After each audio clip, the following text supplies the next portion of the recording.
আসসালামু আলাইকুম দর্শক।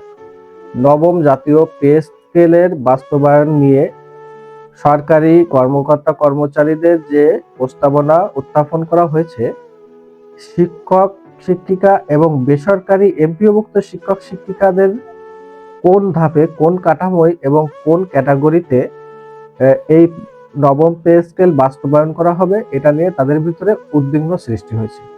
দ্য ডেইলি ক্যাম্পাস অর্থ মন্ত্রণালয় এবং পে কমিশনের সাথে এ ব্যাপারে কথা বলেন।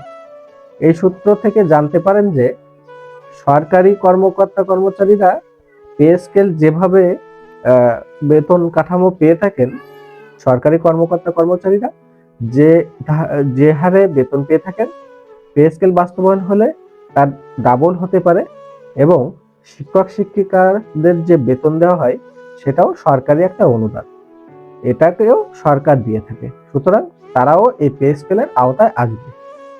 তো এই পে স্কেলের আওতায় শিক্ষক শিক্ষিকারা এবং সরকারি এবং বেসরকারি কি একই ধাপে একই অর্থ পাবেন?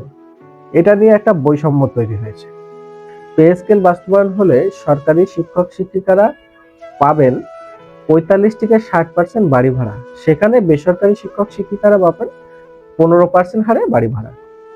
শুধু এই না, চিকিৎসা ভাতা বেসরকারি শিক্ষক শিক্ষিকারা পান ৫০০ টাকা থেকে ১০০০ টাকা পর্যন্ত এবং সেখানে সরকারি শিক্ষক শিক্ষিকারা পাবেন সর্বোচ্চ ১০,০০০ টাকা পর্যন্ত।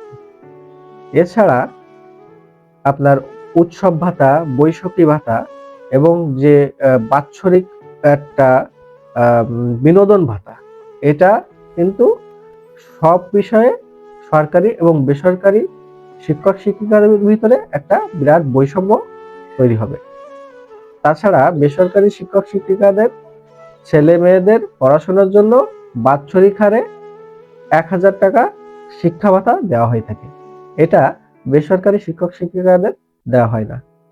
তো এই যে একটা বৈষম্য, এই বৈষম্যটা সরকার কিভাবে দেখবে, কি করলে সঠিকটা হবে, কি করলে ন্যায় বিচার হবে এবং ভারসাম্য রক্ষা হবে, বৈষম্য দূর হবে, এটা নিয়ে আপনাদের মন্তব্য করবেন এবং আমাদের বার্তা অ্যানালাইসিস চ্যানেলটি সাবস্ক্রাইব করে আমাদেরকে সাপোর্ট করুন।